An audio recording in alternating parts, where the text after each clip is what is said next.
Muito bem, nós começamos mais um vídeo da semana, uma peça entre 10 e 12 minutos que trata do mundo do trabalho. Hoje nós nos encontramos no Sindicato de Engenheiros do Estado de São Paulo, no setor de imprensa. Eu entrevisto agora o Antônio Augusto de Queiroz, o Toninho do DIAP, diretor do DIAP, Departamento Intersindical de Assessoria Parlamentar, consultor em Brasília, nessa área parlamentar, e que, como poucos, conhece a conjuntura política nacional.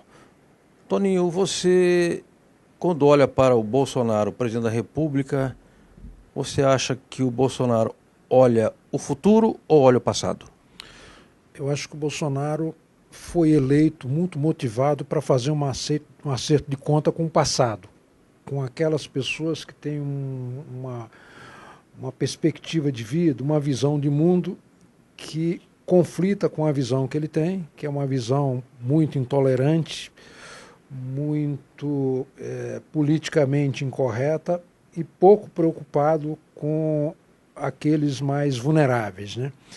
E aí ele quer fazer esse acerto de conta com esse segmento e ao fazer isso, não cuida de governar, de buscar pensar no futuro, em políticas públicas que resolvam os problemas que ele aponta corretamente, ou apontou corretamente na eleição, como o caso da violência, da criminalidade, do desemprego, da má qualidade de serviços públicos, enfim, um conjunto de coisas, né, correto, um diagnóstico correto, mas que em lugar de apontar a solução para esses problemas, né, ele aponta supostos culpados.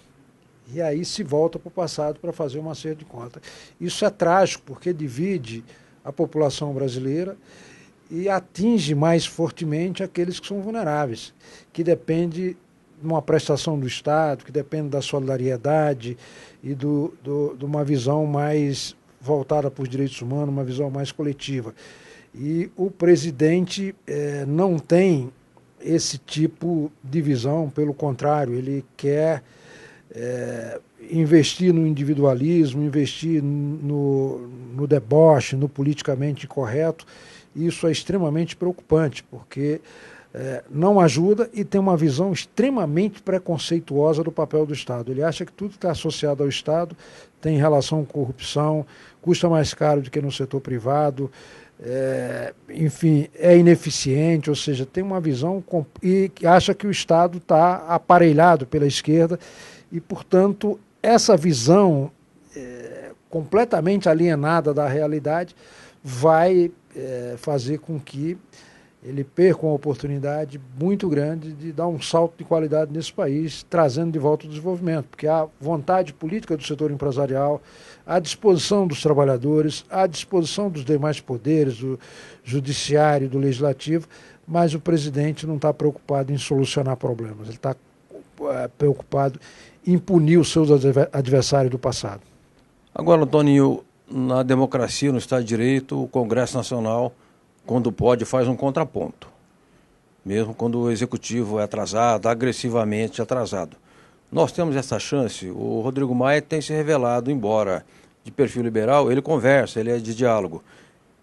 Esse é o perfil do Congresso Nacional, ou nós estamos também diante de um Congresso atrasado e que, de certa forma, dá aval a essa pauta?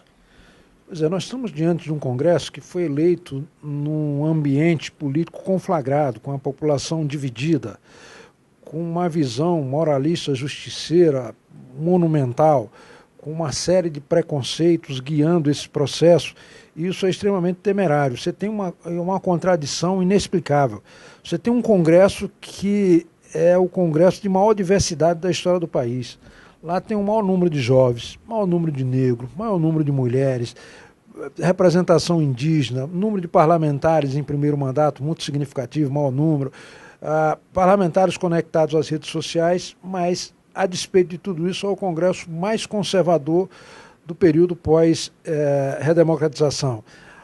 Quando a gente faz uma classificação desse Congresso, a gente constata, por exemplo, que é um Congresso liberal do ponto de vista econômico, fiscalista do ponto de vista da gestão, conservador do ponto de vista dos valores, à direita do espectro político e atrasado em relação aos direitos humanos e ao meio ambiente. Então é um Congresso que está muito, em sua maioria, em sintonia com essa visão de negação do sistema político, considerando todos, só pelo fato de serem tradicionais, políticos tradicionais, como ruins ou contrários ao interesse público, enfim, uma visão completamente distorcida, e isso tem feito com que pessoas que, mesmo com um pensamento atrasado em relação a alguns aspectos, se destaque pela ponderação, pelo equilíbrio. Isso se dá tanto na presidência, com a figura do vice-presidente,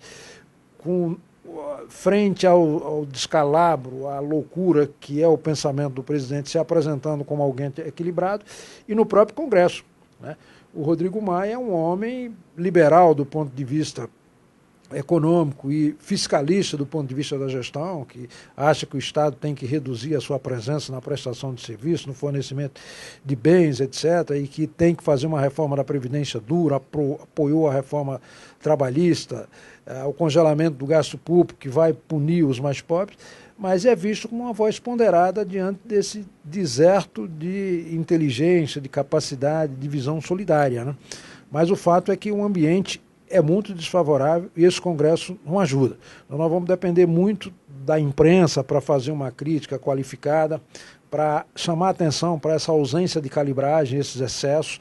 Vamos depender dos organismos internacionais para chamar atenção para isso, dos outros poderes com capacidade de fiscalização e controle, e poderes e órgãos como o Poder Judiciário e o Ministério Público, porque se dependermos apenas do Poder Executivo e do Congresso Nacional, a mentalidade preponderante lá é essa de negação da política, negação do Estado.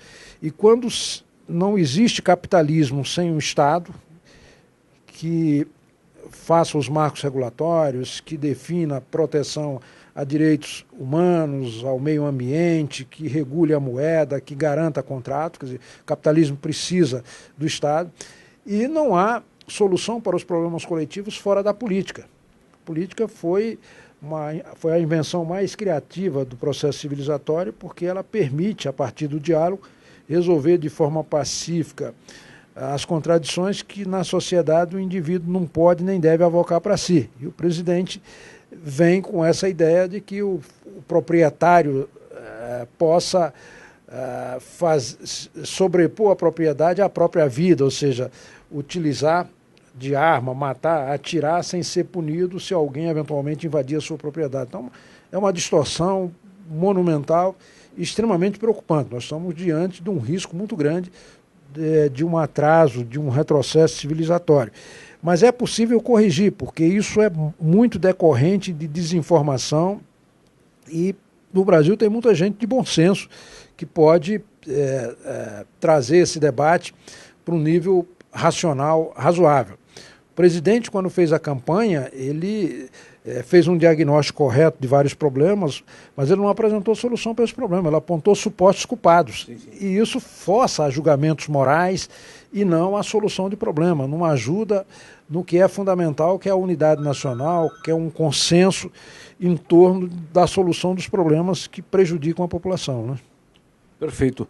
Toninho, você citou os dois poderes mais visíveis do Estado de Direito, que são o Executivo e o Legislativo. O Judiciário pode ser um elemento moderador no ambiente radicalizado desse, ou o Judiciário também está confuso? Pois é engraçado. Na composição dos poderes, as tarefas de cada um seria mais ou menos o seguinte: o Judiciário cuida do passado para dar segurança jurídica, o Executivo cuida do presente e o Legislativo cuida do futuro, faz a legislação, prevê as políticas públicas, etc. E, contraditoriamente, o que está acontecendo, pelo menos nos últimos anos isso aconteceu, é que o Judiciário, que deveria cuidar do passado, está cuidando do futuro. Tem uma série de avanços que foram conquistados nos últimos tempos no Brasil, que foi produto de decisão judicial. O próprio presidente Lula, naquela entrevista, lembrou 4.